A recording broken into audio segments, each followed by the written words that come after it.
सदगुरु दाता श्री लुमाराम जी साहिब की 39वीं वर्षीय महोत्सव में विराजमान मंचासीन दुर्गादी में श्री हरिदास जी साहिब गुरुवर श्री विमल साहिब जी सभी संतवृंद साध्वी सत्संग प्रेमी सजना श्रद्धा मूर्त माता बहना समय हो गया है और देखते देखते देखो 39 साल हो गया है। तो बाप जी का ये प्रिय शब्द था गरीब साहब का है और रात में भी मैंने सदगुरु लुमाराम जी साहब की रहनी उनके व्यक्तित्व पर प्रकाश डाला। इसी भजन के माध्यम से मैं आपको और बताना चाहता हूँ। साहब बहुत ही सुंदर भजन गाते, ज्ञान की अंकियां रंग भरी, जैसे कोई आंख में अंजन निकालते हैं तो आंख सब हो जाती है और जिनके ज्ञान की आंख खुल जाती है तो ज्ञान की अंकियां रंग भरी लोये निज नूरी, तो निज नूर अर्थात अपना सत्य वस्तु आत्मा चेतन का अनुभव होता है। लोये निज नूरी, तो वो हमारा खास जो हृदय की आंख है अर्थात वो हमारा खास स्वरूप है। ज्ञान की अंकियां रंग भरी लोये निज नूरी, और यदि ऐसा न खुले तो भटकता ही है। मिर्गा बाहिर भरमिया नाभि में कस्तूरी, मिर्गा बाहिर भटकता है, कस्तूरी कुंडल बसे मृग ढूंढे वनमाई, क्यों गटगट में राम है पण अंधा सुझे नाई। ऐसे ही जाकर के परमात्मा साहिब चेतन हृदय निवासी है। आज सब लोग ऊंचा हाथ करे, जीता संप्रदाय और मजहब वाले बस ऊपर वालों जाने, ऊपर वालों तो जाने कि नहीं जाने, महिला तो पक्की बात है जाने, चोरियां करे बच्चा करे जो भी कर रहा है, अंदर वाला तो जानता ही है पक्की बात है। ऊपर वाले की प्रूफ किसके पास में है। और सतगुरु कबीर साहब कहते हैं हृदय बसे तो ही रामन जाना, जो हृदय में बसता उस राम को जाना नहीं। तो घर में बसे जिन्हें तो जाने को नहीं, इंग्लैंड में बसे जाने को कई काम है, तो कहां तक सत्य होगा। इसलिए कबीर साहब ने बीजक में एक शब्द में कहा, हिंदू वेद पुराण पढ़े सब, हिंदू वेद और पुराण पढ़ते हैं, हिंदू वेद पुराण पढ़े सब मुसलमान कुराना, पर कहें कबीर तो ही पढ़े नरक में जिन हरदम राम नहीं जाना। जिन्होंने हरदम राम को नहीं जाना तो चाहे पुराण पढ़ो और चाहे पुराण पढ़ो, आगे तो नहीं बढ़ो। इसीलिए क्या होगा, इसलिए लोग कहते हैं, कई लोग ऐसे कहते थे ये तो बीजक की बात है, बीजक की नहीं। शब्दावली में ज्योतिषा उसमें लिखा है, राम राम सब कहे राम से ना मिले, आत्म राम विसार सुन को सब चले, सुन सही राम कहो किन पाया, अरे हाँ अब्दु जुग जुग आत्म राम कबीर गोहराया, युग युग में आत्म राम है। उसको कबीर साहब कहते गोहराया नाम व्यक्त करके आंख देकर कहता हूं। तो उन महात्मा के लक्षण कैसे होते हैं, पीतम्बर मस्तक बना। कोई भी आदमी पाके दरिया खेती नीपनी सिरे पान गया सूख, हरियाली मिटकन बयान भीतर भागी भूख। फसल पकती है जब पीली हो जाती है तो निर्णय होता है कि पक गई है। ऐसे महात्मा का चेहरा पीला युलो सोने जैसा चमकने लगता, सोचो भक्ति। तो उनका स्वरूप कैसा, जैसा बाण है जी। तो पीतम्बर मस्तक बना त्रिकुटी अति सोहे, उनकी त्रिकुटी चेहरा बहुत ही सुंदर लगता है। त्रिकुटी यदि सोहे सोगड़ छाना क्यों रहे पद वर्षा लोहे। ऐसे ही महात्मा सदगुरु लुमाराम जी जैसे उनकी देखो मूर्त जिन्होंने दर्शन किया है, आज तो उनकी मूर्त अर्थात फोटो में स्वरूप में दर्शन होते हैं। कितनी मस्ती भजन में सत्संग एक रात तो मैंने भी सतगुरु निर्मल साहिब जी के घर बाप जी पधारे थे, पूरी रात सत्संग सुना हूँ मैं, और मजीरा तक बजाय जब तक मैं जानता था। इतना सत्संग में भाव विभोर होकर के गाते हैं, और वो टाइम ऐसा भी था कि सब लोग सत्संग में बड़ा प्रेम से गाते हैं। आज मैं देखता हूँ गाने वाला गा रहा है, जाने वाला जा रहा है, दूसरों को कोई रस नहीं आ रहा है ना, वह जाने समानी हो जुड़ो है, सहयोग नहीं, मन में भाव प्रेम नहीं। और जबकि बाप जी का भजन बोला हुआ है और कबीर साहब का है, निस्दिन तो सत्संग में राजे, वो संतजन रात दिन सत्संग में रचे बचे रहते हैं। सत्संग को एक बाइकाट या एक टेंडर नहीं समझते हैं। ऐसा नहीं कि आयान ज्ञान बस बस नाम लिख दियो, ऐसा नहीं होता है। खाली आज भोजन दे जो भूख भाग जाएगा, ऐसे थोड़ी चला जाएगा। निस्दिन तो सत्संग में राजे, शब्दों में सुरती मिलावे। शब्द में सुरती मिलाते शब्द क्या कहता है? श्रोता वक्ता की अधिक महिमा, विचार कुंड में नाइए, सार शब्द निर्वेद लीजिए तो बहुरीन बहुजन आइए, है ना। और ऐसा न हो तो वक्ता होकर कथा सुना में श्रोता सुनकर जाई, ज्ञान ध्यान की सुधीर कोई क्या सुन जन्म कमाई, दुनिया भरम भूल बोराई, आत्म राम सकल गढ़ भीतर जिनकी सुधी नहीं पाई। तो दुनिया भरम भूल बोराई, हाची कहो तो वेजा दो रही।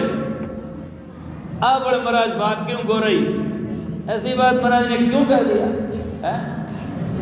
इसलिए साच मानने के लिए तैयार नहीं है, जानने की बात तो आगे रही है ना। और जो जान मानता नहीं है तो जानेगा क्या? और कबीर साहब के सामने भी यही विडंबना थी। आज मेरे सामने हो तो कोई नई बात नहीं है, उनके सामने ही तब उन्होंने ये लिखा कि जाना नहीं, पूजा नहीं, समझ क्यों नहीं कौन, जब अंधे को अंधा मिला तो राह बतावे कौन। और यहां तक लिखा कि समझायो समझे नहीं। मैं समझाता हूं पर समझता नहीं है। समझायो समझे नहीं, पर हाथ आग भिगाई, मैं खर्च दूं आग को बन चला सु जमपुर जाए। मैं तो मेरी तरफ में खींचता हूं कि तुम इधर आ जा, लेकिन ये छोड़ करके यमपुर की तरफ में जाता है। ये है हालत। तो इसीलिए सजनों, इन संत महापुरुषों की वाणी हमें समझना चाहिए। बार बार संत महात्मा इस प्रकार के कहते हैं, पीताम्बर मस्तक बना त्रिपुटी यदि सोए, सोगट छाना क्यों रे पद वर्षा लोहे। कई लोग हैं, मैं महाराज ने जाना को नहीं, तू कोई जाने।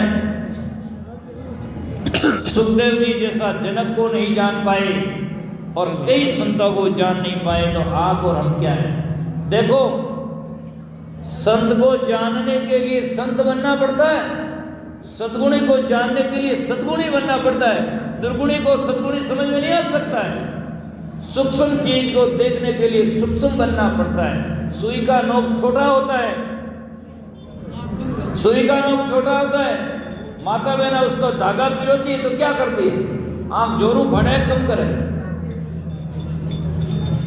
नोक की तरह शुद्धि को भी सूक्ष्म करना पड़ता है, सूक्ष्म को जानने के लिए सूक्ष्म बनना पड़ता है। इसीलिए कहा, शील संतोष विवेक है और ज्ञान विज्ञाना, उन संतों के जीवन में शील।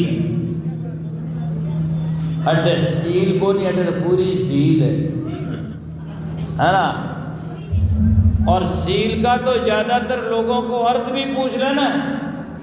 मेरी तो थोड़ी आदत है स्पष्ट बात कहने की, और सजनों ज्यादा न ज्यादा अर्थ भी पूछ ले तो शील कहीं है, तो बाजार में जाओ डब्बा नहीं देख ले, पर अट नहीं देगा ये जा करके। तो इसीलिए शील का सीधा अर्थ लोग लगाते हैं ब्रह्मचर्य से, ठीक ठाक है, पर वास्तविक शील का अर्थ होता है नैतिक आचरण। नैति केवल जनन इंद्रिय से एक तात्पर्य होता है। शील का अर्थ होता है पंच इंद्रियों को संयम से काम में लिया जाए। ऐसा नहीं कि केवल आदमी ब्रह्मचर्य रह गया और चोरियां करनी मुक्ति हो जाएगा, कैसे हो जाएगा? ऐसा नहीं कि आदमी जाकर के ब्रह्मचर्य होकर मुख से झूठ और बकबक करता रहेगा तो उसका कल्याण हो जाएगा, नहीं। इसीलिए जैसे एक मकान की कोई बाउंड्री हो, एक और से 20 फुट ऊंची कर दो और 3 उपाड़ खाली बाउंड्री हो गई, है ना? क्या होगा? चारों ओर से जो होती तब बाउंड्री होती है, उसमें जाकर के चोर नहीं घुस सकते हैं। तो एक तरफ से हम गुरुमुखी बन जाए, लंबी लंबी डंडोता कर दे या कोई रिपेलान कर दे, ऐसा करके इसको मकान पर दे, ऐसे कल्याण नहीं होता है। कल्याण के लिए सदाचारी बनना पड़ता है और उनके लिए हमारे पास में 3 साधन है, मन, वच और कर्म। तीनों से हमारा जीवन में शुद्ध आचरण होगा, उसे सील कहते हैं, जिसको वेदांत की भाषा में नैतिक आचरण कहते हैं। और सीधी भाषा में क्या हो तो जिसकी हमारे पास में वस्तु है उनको जाकर के जरूरत है जितना काम है लो, ज्यादा काम में नहीं लेना, है ना? आंख, नाक, मुख जो भी हमारे पास में अंग है और जाकर के तो हमारा कौन सा ढंग है, इस प्रकार से समझने की जरूरत है। तो सील, संतोष, विवेक और ज्ञान विज्ञाना दया दुलीचे बैठ के होगा ब्रह्म समाना। जब दया के दुलीचे पर बैठेंगे अर्थात गद्दा पर बैठेंगे, दया अटक गणाई गया गया दया कटे, दया तो बेच बेच नावे, दया रा खजाना री लोभ पूछी ले गोरे। लोभ से धर्म कियो, संतोष ने तृष्णा खायो, सत्य ने रवाना कियो, केवल सत रह गोरे। वो दया का खजाना की लोभ पूछी ले गोरे। दया का और दया जिसके दिल नहीं बहुरी कावे साथ। भावे जाओ तीर्थान भावे जाओ गैया, क्या कबीर साहब विचार के सब में बड़ी है दया। दया नहीं तो कोई मुक्ति में गया नहीं, है ना? और कोई महात्मा ने शास्त्र में कहा नहीं। इसलिए दया आनी चाहिए, जीवों के प्रति दया आनी चाहिए। दया स्वरूप सकल जीवन पर और दृष्टि नहीं आवे, हर जग में या विधि संत कहावे। यह है तो दया दुलीचे बैठ के होगा ब्रह्म समाना। समा छत्र जहाँ डुड़त है, छत्र कहे ऊपर मतलब समारी छाया करे, माते जो भी आवे उनको समा करे। जना तो भजे आगे पहुंचे में लोग माने खम्मा खम्मा करे, है ना? समा तो करता ही नहीं है। आटे तो ईट का भद्र जवाब पत्रों देवे, है ना? मैं कहती तो मैं कम थोड़ी हूँ, नहीं। समा करना सीखो और जीवन में जाकर के सजना उसको पचाना सीखो। केवल खाने से ठीक नहीं रहता है, जब पेट में पचाए नहीं तो खाना ही बेकार है ना? तो शब्दों को और ज्ञान को जीवन में पचाना तो ही हमारा जीवन बचाना है। तो सम्मा छत्र जहाँ ढूंढते है, तामस नहीं तेजा। उन संत महात्मा के जीवन में तामस का तेज नहीं। सदगुरु शरणे जाए तामस को त्यागे, सदगुरु की शरण में जाकर तामस को खत्म करो। और सदगुरु शरणे जान तामसी बड़न करे, जना बस वे कदी जावे राम जी रे घरे वे गई, तो ये भी जाकर के दिमाग रे कचरो भरे कुछ नहीं है।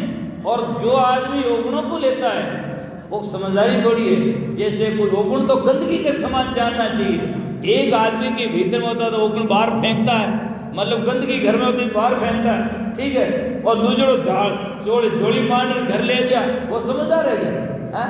तो दुर्गुण को जाकर के तो एक आदमी में होता है तो उसके मुख से बाहर निकलता और कुछ होता है, और दूसरों ने जोड़ी मार अपने हृदय में भर ले, तो समझदारी थोड़ी है। इससे मृत्यु क्या हो सकती है?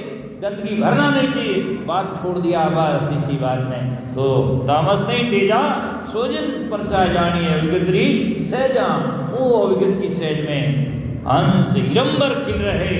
हिरंबर, हिरंबर आकाश में, हीर नाम सार, अंबर नाम आकाश, अर्थात शून्य में, अर्थात वास्तव से निर्वातिक जगह में जो हमारा सत्य चेतन है वो वास्तविक तत्व है। हंस हिरंबर खिल रहे, अनुभव अनुरागी, दास गरीब सतलोक में सोई है वैरागी।